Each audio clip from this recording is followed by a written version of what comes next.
The Melbourne Symphony Orchestra respectfully acknowledges the traditional custodians of this land, the people of the Eastern Kulin Nation. On this unceded land, we celebrate the oldest continuous music practice in the world. In our language of music, we honour this country and celebrate the strength of elders past and present as we walk together into our shared future.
A very warm welcome, ladies and gentlemen. Thank you to everyone joining us here tonight at Owaki Auditorium. Thank you to those joining us online, tuning into the live stream.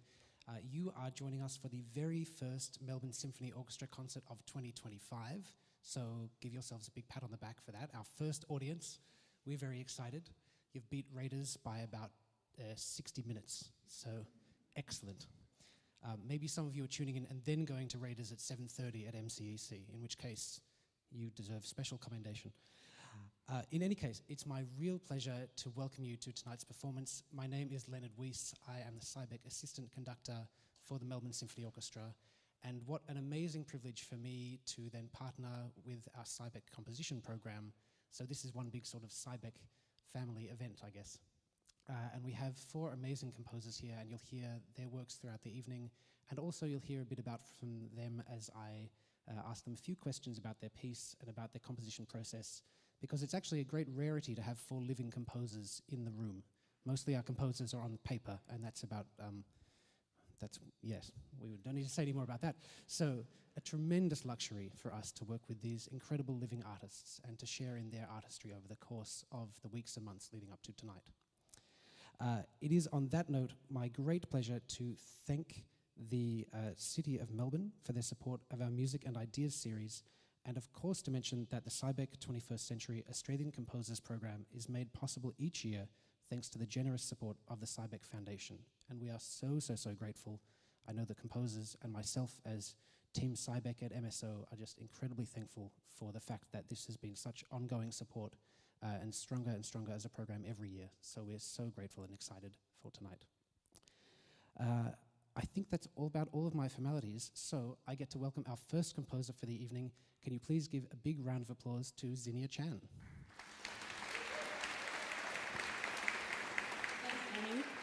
Thank you so much, Zinia.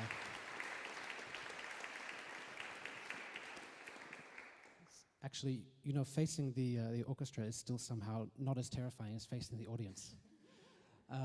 So just start by telling us a little bit about your piece. What does this mean to you, and how did you sort of stumble upon these ideas?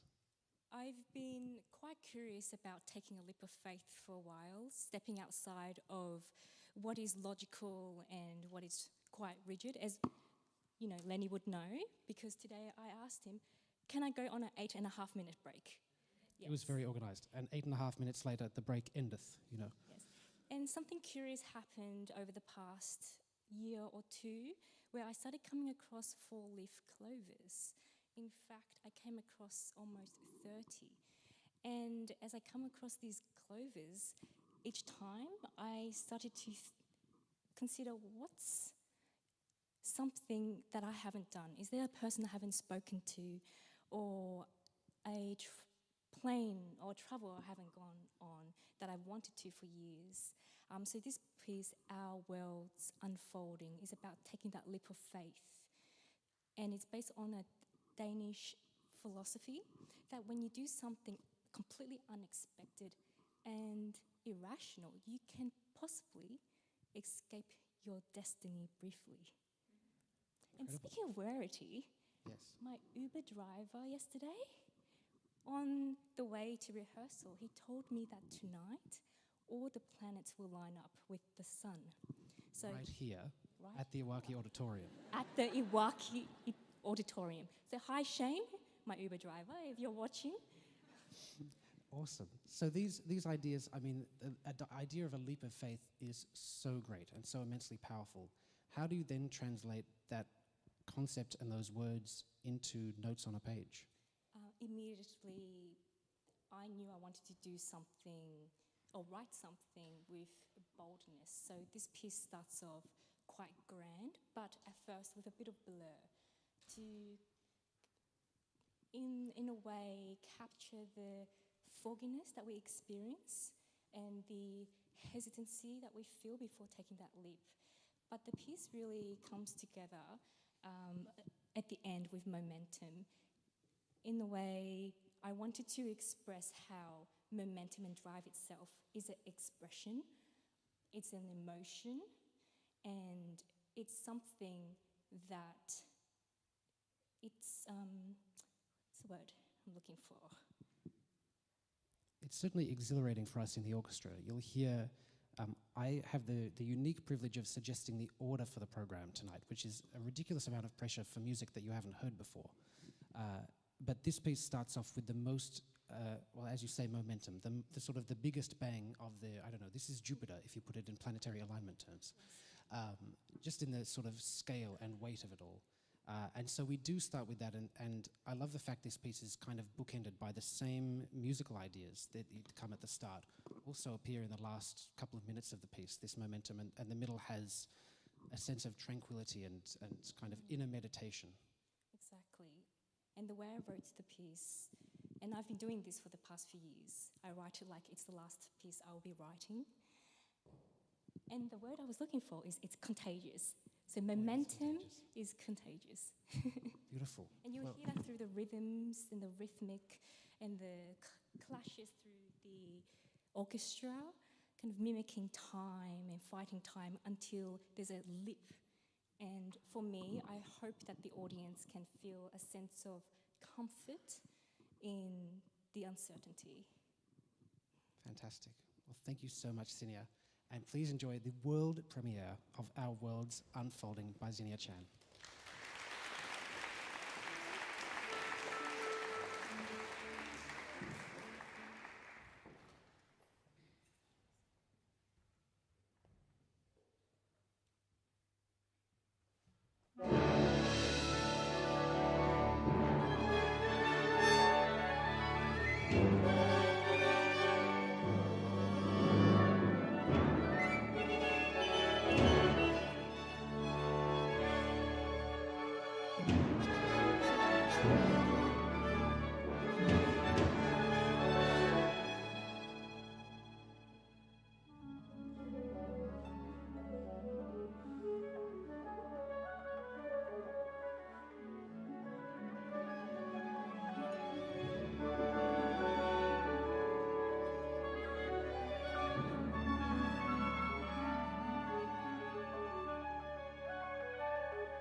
you know, we get such an adrenaline rush jumping piece to piece. It feels very immediate to turn to something so contrasting, but here we are. So thank you so much, Zinia. Our next composer, Aronowicz, has written a piece that is worlds apart in many ways, and so beautiful as well. So I'd like to invite Aaron, I've called you Aaron, haven't I? Our composer is Andrew Aronowicz, and it's really good that I know this. And I call you Andy, but we've had Aaron Wyatt in here. You can Aronowicz happens all the time. It's totally fine. Well, it's only live streamed, so that's fine. We'll redo this at the edit. Yeah, that's exactly. fine. I'll go back and we can do it. Yeah. We'll retape it. It's my great pleasure to have had Zinia here to do Zinia's piece, to now be back with you, and now to welcome to the stage Andrew Aronowicz. Thank you, Andrew.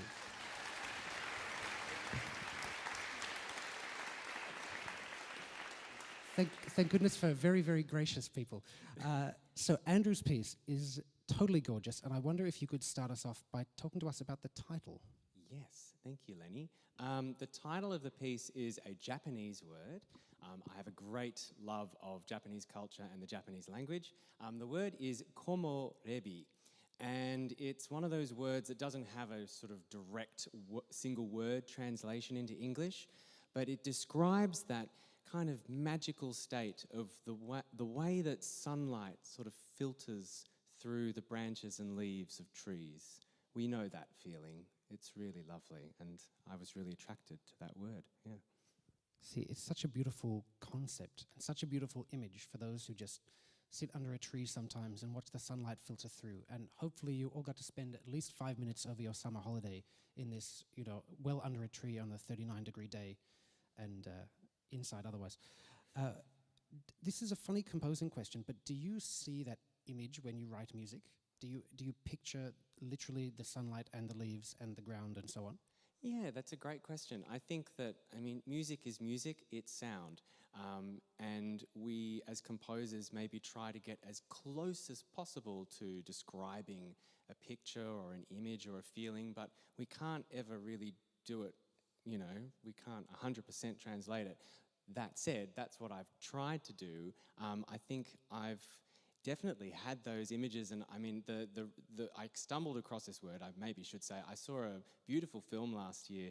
My sister, who's in the audience, hey Jack, she took me to a Wim Wenders film called Perfect Days, and it's a Japanese film, and it's about a man who goes through his sort of daily life doing pretty much the same thing every day. He cleans toilets for a living around Tokyo, but always for lunchtime, he sits in the same or similar spot and he looks up at the trees and he just watches the light coming through the trees, and he takes out his old-fashioned camera and takes photos.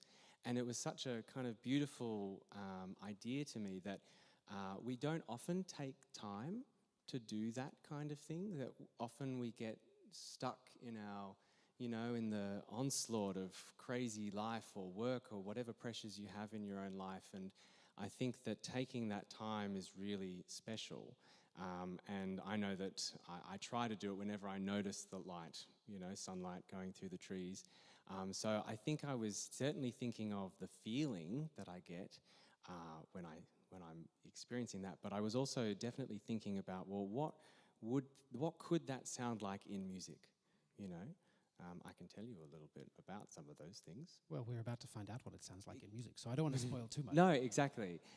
Just a lot of shimmering, fluttering, beautiful stuff, and the sun comes out partway through the piece, I would say. Yeah, I've really enjoyed it. And this is another funny composer question. Is this the longest piece you've written? It is, well, not exactly. I think I've written about this length before, and certainly I've written works that are larger, but stringing, they're larger but maybe multi-movement, so having a few different parts coming together. Sure. This is one of the longer pieces that I've done, and certainly one where I've challenged myself to sort of string out one idea as much as possible. See, my question is sort of how to deal with time. This idea of taking time, but to have one concept really and stretched out for 10 minutes. Is that something that sort of entered your mind while writing, or it just, it's beautiful ideas and they filter their way through and write themselves? Yeah, good thinking, I guess, because the thing with music is that it should probably go somewhere, that the piece shouldn't, if it's this sort of just disparate ideas and coming together, that's one way of doing things, but I guess I do like to have an idea. I like to develop things, so I like to introduce something that comes back again and again, and you hear it in different ways and then sort of emerges partway through. And I think maybe, I don't know if that answers your question, but that's how I've tried to deal with time, that there will be maybe points in the piece that are more peaceful and, that sort of just like, tranquility. And then there's also times where I thought, well, I can't keep that going for 10 to 12 minutes because we will probably all fall asleep. That's, it'll be pretty, but no, snore. So I guess I wanted to sort of take things somewhere. And I guess, you know, the other thing about when you take time to appreciate nature is it might be really calming, but there's also a lot going on. There's, you know, the wind blowing through the leaves in different ways. You might hear bird song or insects, and there's often a lot of activity. And so I think that's the other thing that I've tried to do, that while it's 10, maybe 12 minutes of, you know, staring up at the leaves of the trees, there's a lot that happens in that time as well. Absolutely gorgeous. Well, we look forward to discovering this. Can we say a big thank you to Andrew, and please enjoy the world premiere of Komorebi. Thank you very much.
I love the idea that we have two very sort of nature-inspired pieces back to back. And, you know, we're not running a Tourism Japan ad, but wow, gorgeous. This next piece is by Rachel Meyers, and it's my great pleasure to welcome Rachel to the stage.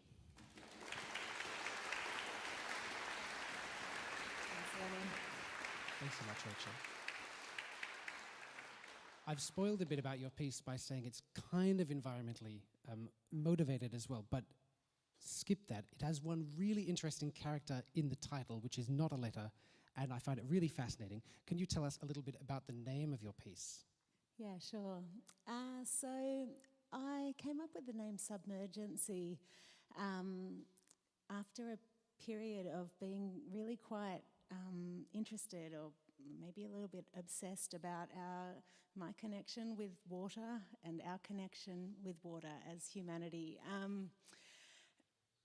It's something that's always really mattered to me, and I guess in the last few years I've been really circling around these ideas of how music and sound and listening may better connect us to our environment and therefore make us care about it. So when I started thinking about water and submerging myself in it, I just became really fascinated with the idea of being part of an eddy or a swirling whirlpool of water, which is where the sort of narrative of the work came from. And when I thought of submergence, the association with the word emergency popped into my head. I didn't want it to be so central to the work that it actually, you know, served as the basis, the singular basis of inspiration for it, but I wanted to bring that essence of urgency into the title.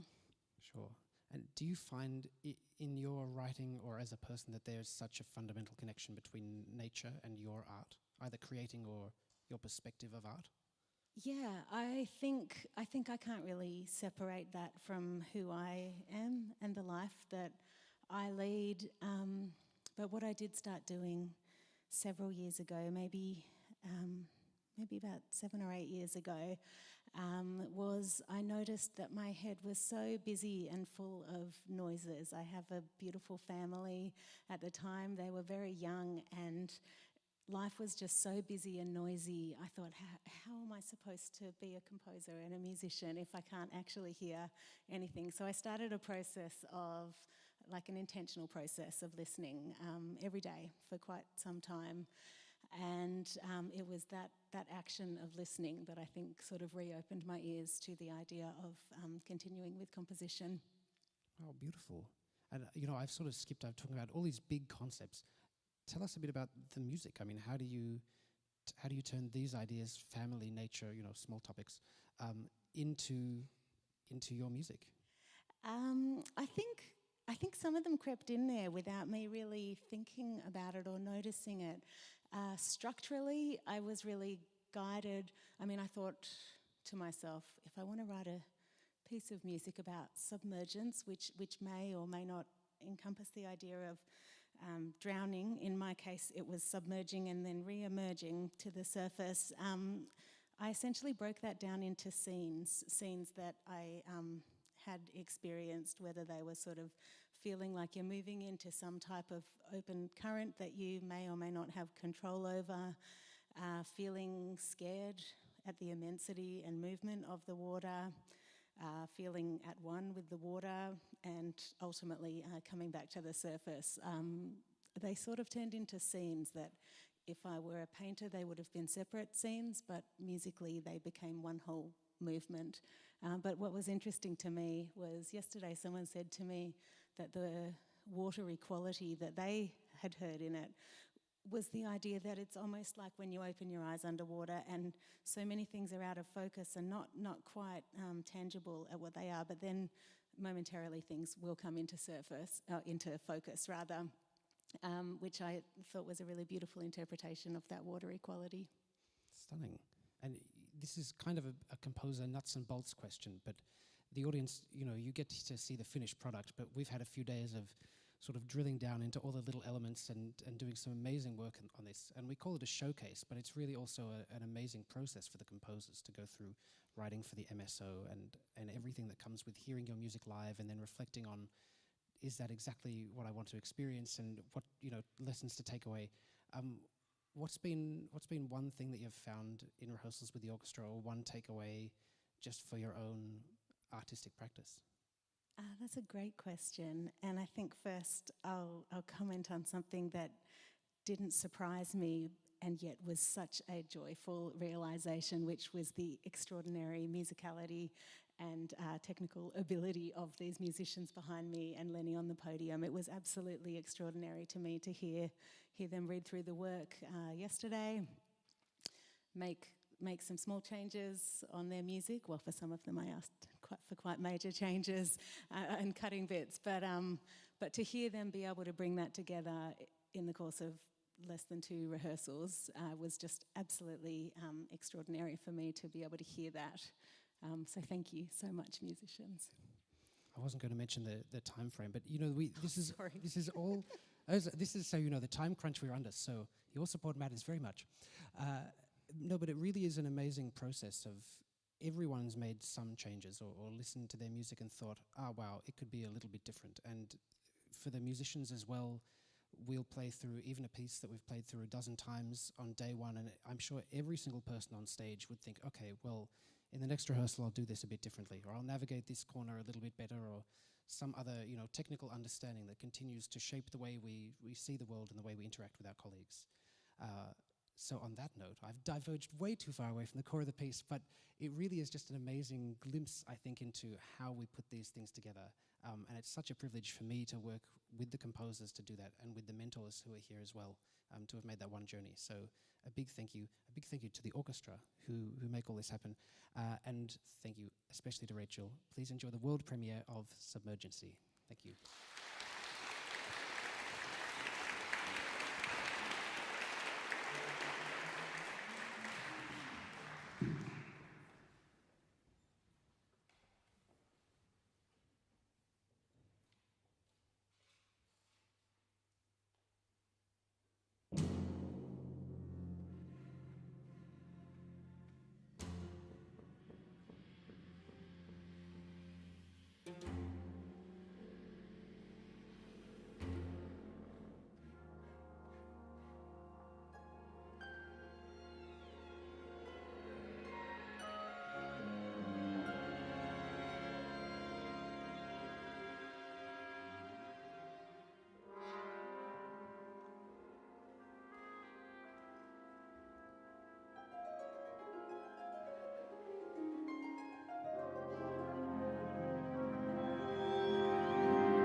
I hope you're all joining me in being in the truly privileged position of enjoying yourself very much. This is so exciting, and I love not only how the pieces sound today, which is very good, but also the journey that we've gone on together as the composers. And you know, their journey actually started about 12 months ago. Applications are currently open for the 2026 intake for this program. They close on Sunday, the 2nd of February. Flashbacks, probably.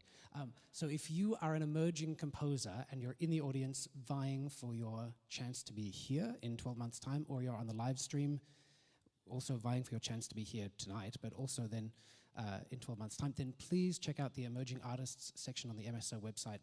Jump on and apply. We would love to hear from you.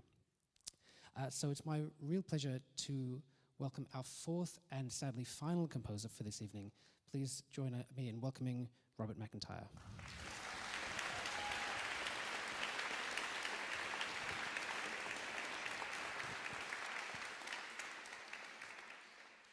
So Rob's piece differs in a way from the others structurally, and you've done a really very evident demarcation of 3 movements that are all kind of continuous, so you won't really notice.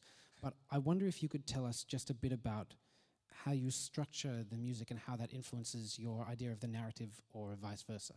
Sure thing. So my piece is based on how we derive meaning from stars, and I wanted to connect with 2 very kind of well-known ones, which is navigation, journey mapping, and then also astrological significance. And then I wanted to contribute my own contribution, which is an ecological perspective of how even the sun and the stars are finite. And so I commissioned my long-term and friend and collaborator, Savannah Weckman, for poetry, and I ranted and told her all my stories, and she beautifully made it into a text of poetry. And so what I did was I decided to approach having these 3 very distinct sections, but then also putting all of the words along the many, many bars of the score and composing to the words as I went along. And so I wanted there to be 3 clear sections of these ideas, but then it still be one piece altogether, so there's no definitive break between. Sure. And how does the text influence you when putting this together? Yeah, so it's a fantastic way of just, I guess, translating what I want to do in a different aspect rather than also just the notes. Like, it helps me visualize the tones and the colors and the techniques that I want to emulate in the sound wall that I'm creating. And so when I can read that line of poetry, it really just sparks inspiration, a different aspect than also just relying on your mind sometimes, because as Rachel really put it well, like, things get busy. So it's nice to have other things to spark some inspiration. Absolutely. And how have you, I guess, found the process of writing for the MSO? I mean, has there been any one concept that stood out, or some sort of, I don't want to say challenge. Challenge is a very dangerous word to say, but some interesting hurdle that you've come across just in terms of the way, I don't know, the way your ideas happen or the experience. Not a challenge about the experience. That's dangerous wording. But I mean, it's been a fantastic experience writing for the MSO, and they're the top tier musicians that we always dream to write for. So in that way, like, that's just such a fantastic aspect. I guess what's unique about this is we do get like an interesting mix of instruments. It's like kind of a mix of less strings than you would from like the full symphony, and then balancing it across different doublings or not doublings of other instruments in the brass, or woodwind families and percussion. So we get tasked, like, it apparently changes slightly every year with some of the different like percussion instruments and stuff we get. So it's great to see what we're given and then hopefully make magic. absolutely. And I think everyone in the audience will agree that there is such an amazingly wide variety of just different sounds to experience with these instruments and the combinations thereof. I mean, it's sort of a brilliantly infinite color palette that we get to play with. Yeah, absolutely. I'm not sure I have any more questions. I've run out of, it's a combination of interesting questions and totally mundane questions, like tell us about your favorite alphabet was the one we did. That was pretty easy to answer. But just one more word, what should we listen for in your piece? I mean, it's an interesting experience having written text in the program to kind of guide your way along. So you can be really intentional and listen with the words, or also close your eyes, or just experience as much as you want, without that kind of accompaniment. And yeah, the music itself is its own body, but if you want to see if the words connect with you in the way I've tried to portray them or in your own way, then it's your own journey. Amazing. These are perfect words to then segue directly into the music. This is the world premiere of the Constellations We Draw. Thank you so much, Rob.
Regrettably, that does bring us to the end of the evening. I was going to say buy your CDs now, but actually you can get them for free on the live stream by just listening back to it at home later.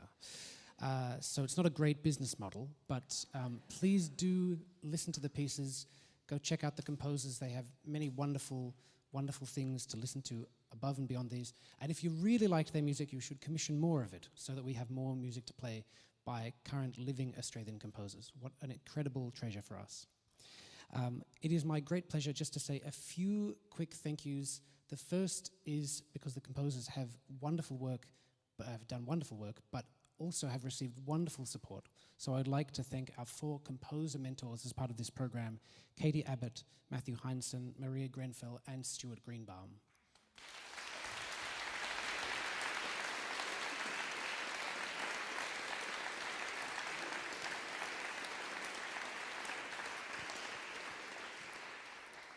I'm sure as we talk, the live stream camera people are zooming around to find them because they're all here tonight, which is a real luxury for us.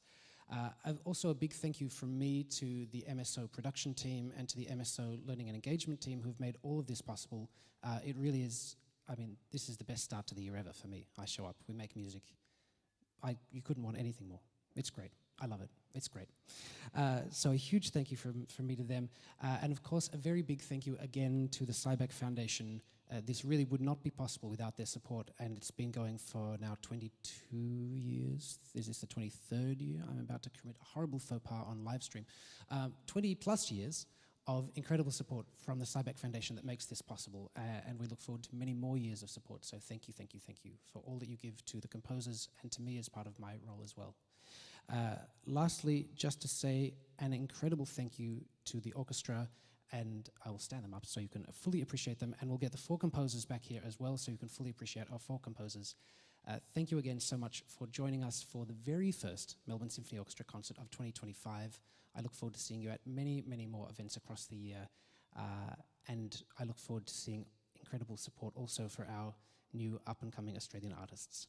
So thank you so much. Have a lovely evening and see you again very soon, I'm sure. Thank you.